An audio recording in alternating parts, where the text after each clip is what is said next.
Welcome to my next watercolor demo. This is a portrait I did of my friend Nathalie. This portrait is based on this black and white photograph.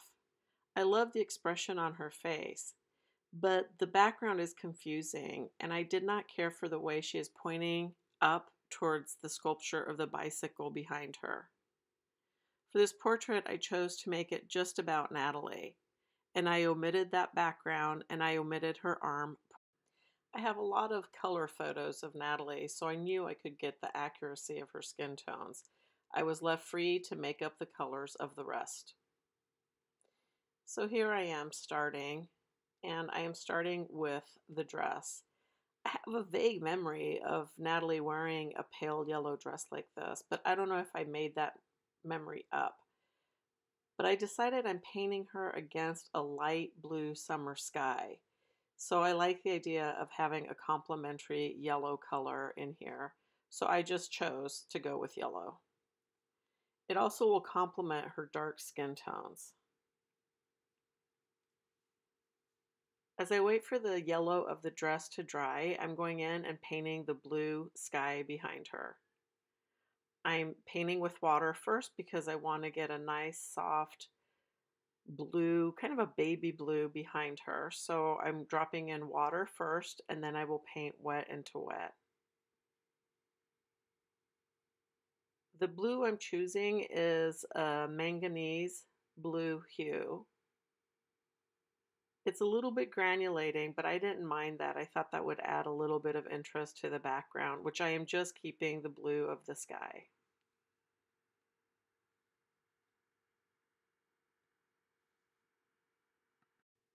The consistency of my paint is pretty watery, maybe a skim milk consistency, and I'm working pretty quickly. I don't want to get any odd dry marks in my sky. I want it to come across as one soft, fluid background.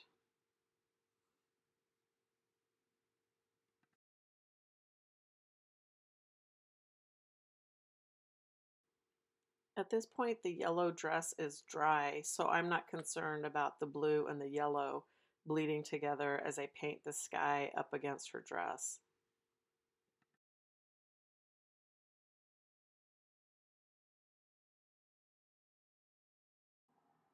Now that I've completed the whole sky, I decide to go back in while it is still wet and drop in just a very light layer of more blue.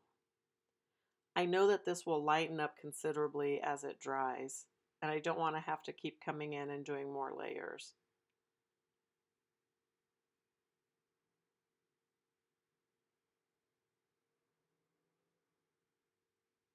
Here the sky is dry and you can see that it has lightened up considerably. Time to start painting Nathalie's skin. I'm painting with a nice Alizarin Crimson and yellow ochre mix at about the consistency of milk. And I'm going in and painting the darkest shapes I see first. I'm not concerned about features. I'm not painting thinking in terms of eyes, nose, mouth, but rather I'm looking at my photograph and I'm painting thinking in terms of light shapes and dark shapes. This sort of modeling of the paint reminds me of the idea of sculpting. I'm really going to bring out her features by focusing on the light, how the light is hitting her face. So for quite a while, it will look odd and like it's going nowhere. Trust the process and stick with it. I'm laying down first the darker areas and then I'm going in with just a damp brush and softening areas. That's the tip of her nose I just painted in. And I'm paying careful attention to the photograph. Where do I see a distinction between light areas and dark areas? I'm not thinking in terms of those features. Notice I'm not painting the triangle of the nose, but rather I'm just painting the dark shadow shape.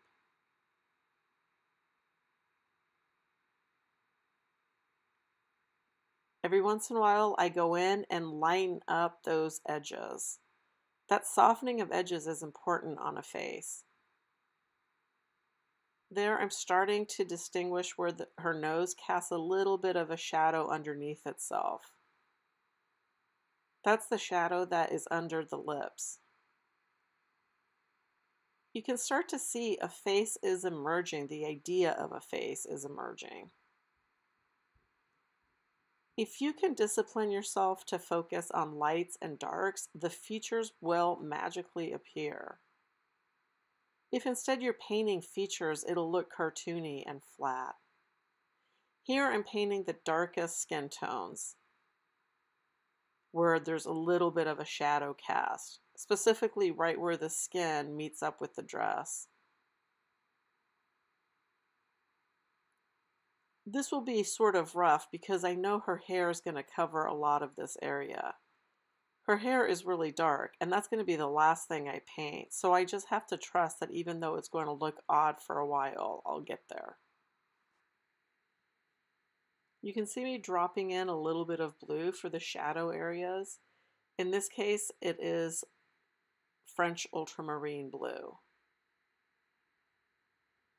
My combination for darker Caucasian skins is typically Alizarin Crimson, Yellow Ochre, and French Ultramarine blue.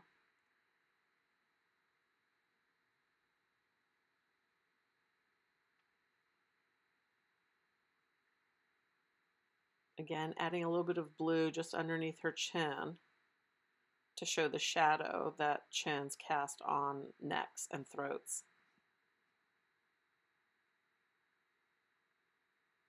Now I'm softening some edges with my scrubber brush. I'm really paying attention to where are the highlights in the photograph.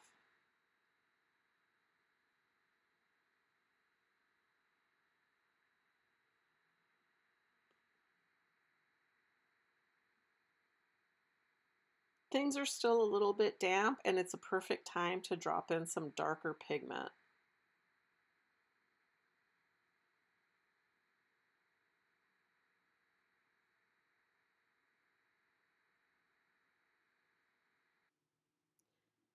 At this point, I've let everything dry, and I am better able to assess how light and dark my colors are. Remember, watercolors can fade quite a bit as they dry. At this point, I can start adding in darker shadows, like the shadow underneath her lip, the shadow along the hairline, and I can start to add just a little bit of light color to the lighter areas. Eye sockets are typically quite dark, so I'm going in and starting to really sculpt that feature.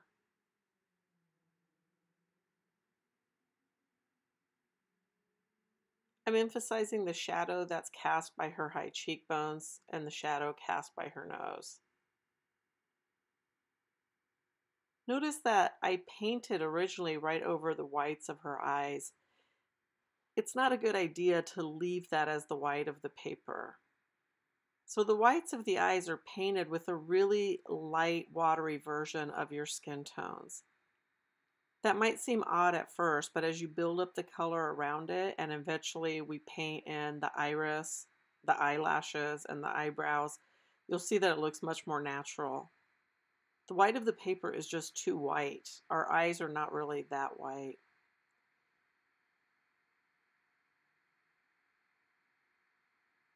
I'm still using the same three colors that I've been using all along.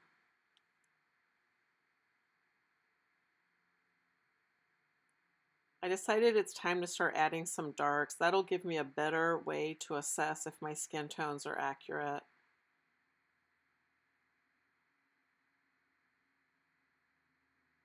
For her lipstick, I'm using mostly Alizarin Crimson.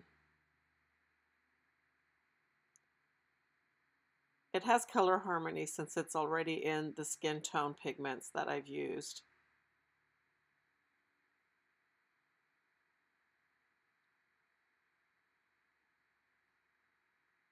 She has a little beauty mark over there, so I just dropped that in as well. Now that I have that dark pigment on her lips, I can see that I can get quite a bit darker with other parts of the face. For example, the nostril.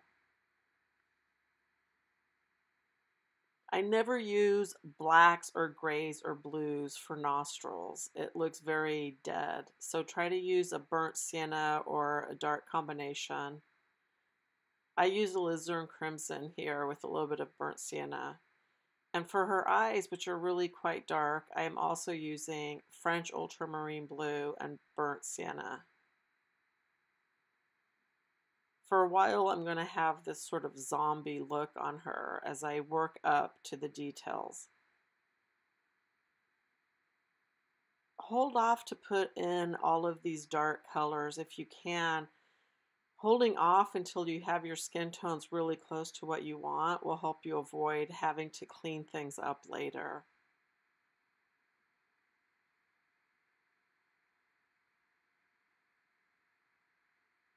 Every painting goes through an awkward stage, and this is going to be my painting's awkward stage.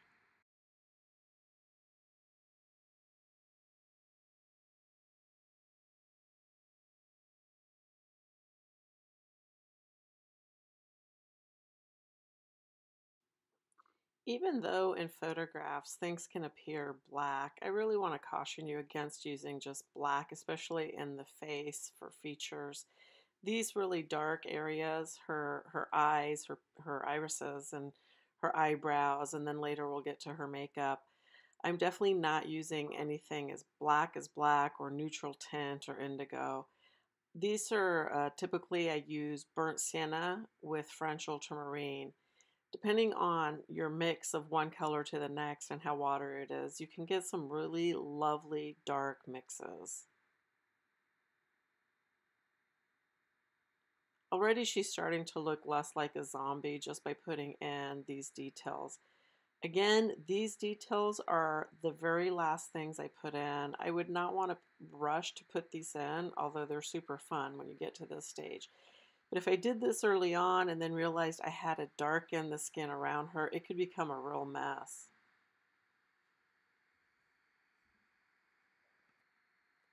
To try to capture some of her makeup, I put that dark crease in first and then just softened it with a damp brush. Now I'm going in and I'm emphasizing some of the shading around her eye. To create that illusion of our eyes being set inside of an eye socket and really give them place, we really have to darken that area.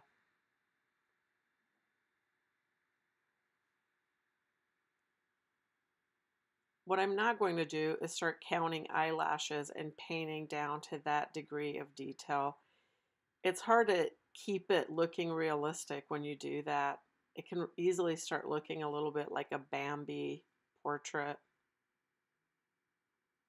At this point, I've decided it's time to let everything in the face dry, so I'm going to go add some details to the dress.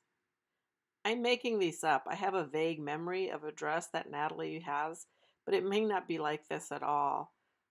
I decided it'll still be fun to paint some alizarin crimson flowers on it.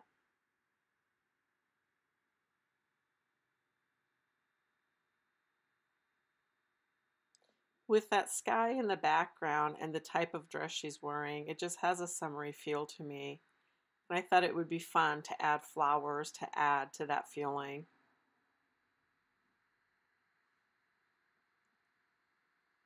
Here I'm starting to add some green leaves.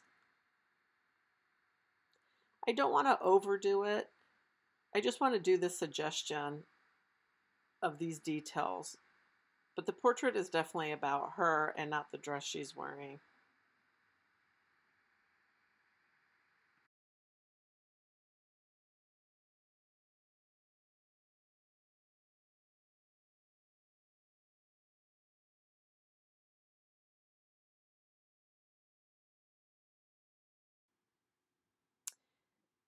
I've decided that I'm getting really towards the end of this painting. It's time to drop in the darkest shadows in her face and finish up those details before I add the dark hair.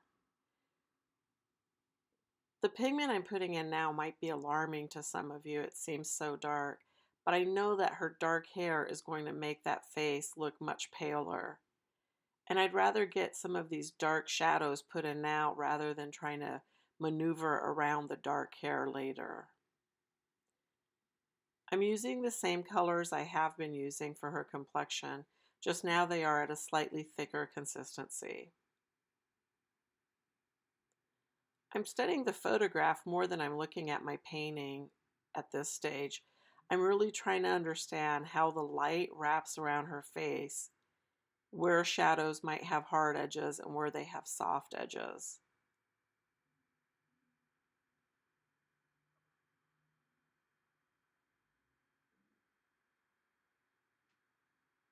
That shadow I'm restating underneath her lower lip really helps to make that lip protrude. Here I'm restating some of the shadows around her eyes as they faded from what I did earlier.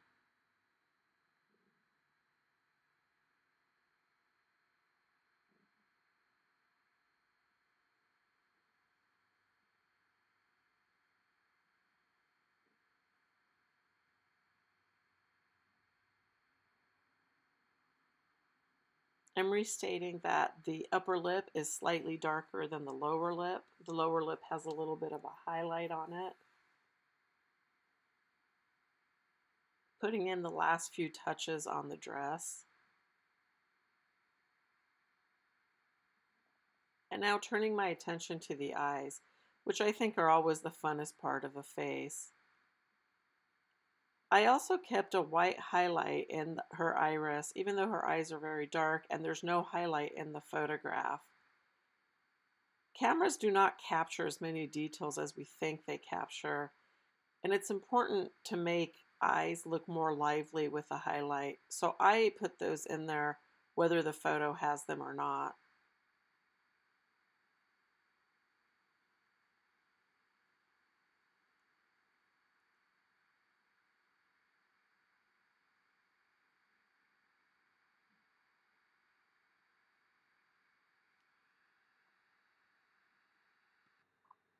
Finally, it's time to do the hair, and I just dive right in. I'm using Van Dyck Brown, which is rare for me. It's not a common color in my palette, but it just really matches the brown of Nathalie's hair beautifully.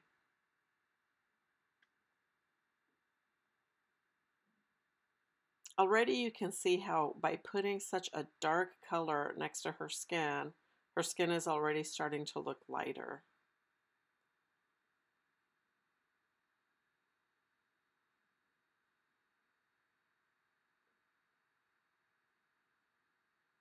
This part felt really fun for me. It really is the stage where everything starts coming together. With hair, it's important not to start painting every single strand. I'm painting a few strands there just on the very edge of her hairline, but not everywhere. Like many things, the more detailed you get too soon, the less realistic it looks. Seems a little paradoxical. But with hair, try to paint it in masses of light and dark. If you paint strand by strand by strand, it really just ends up looking like a bunch of wet spaghetti hanging on a head.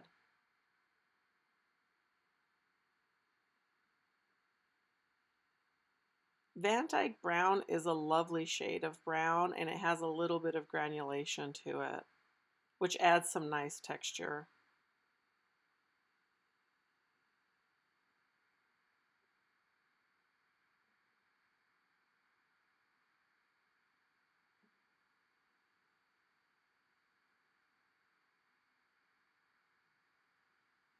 As I was painting this, I started to feel like there was a little bit of a Mona Lisa smile going on with Nathalie's expression.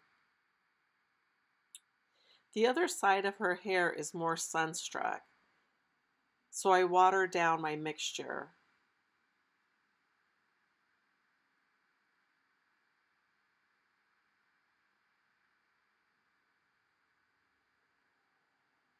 The photograph I have did not show me as much of her hair on the side that I'm painting right now, and so I'm left to sort of make up the shape that that hair is taking.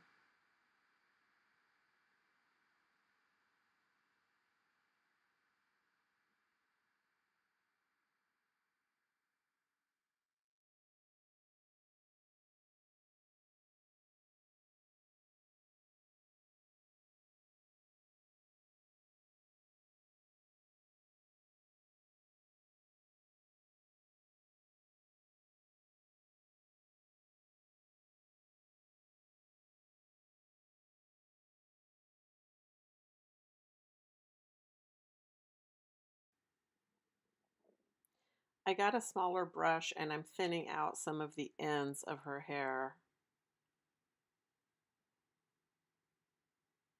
I'm still painting at a pretty thick consistency, maybe whole milk consistency, to get the darker areas of her hair painted in.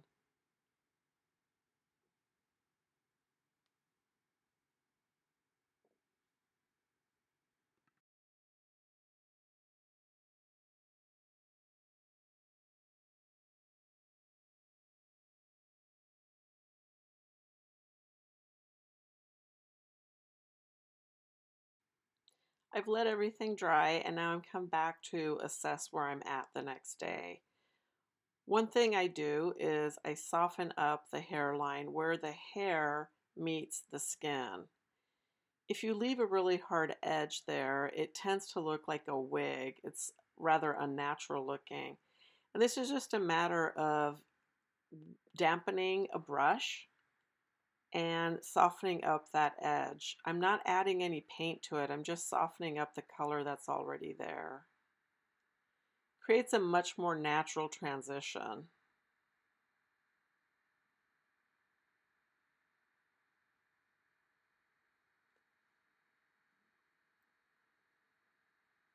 Just the last few touches. And at this stage, it would be easy to just sit there and fuss around with all this hair. And I have to be really careful to remind myself that watercolors are a little bit more interesting and better if they're underdone rather than overdone.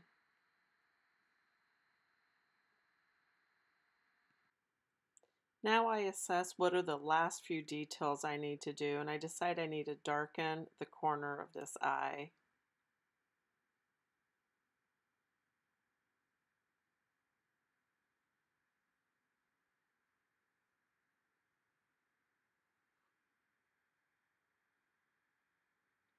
I'm just looking at the last few details I want to put in on her features.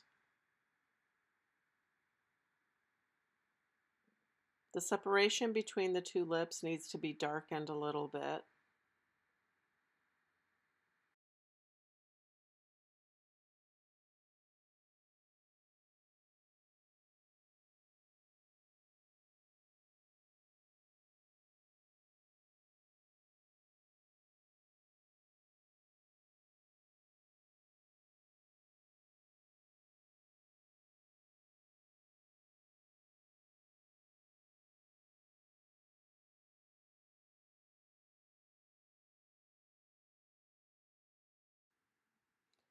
I decide that I want to add a few little extra strands of hair to slender up her face.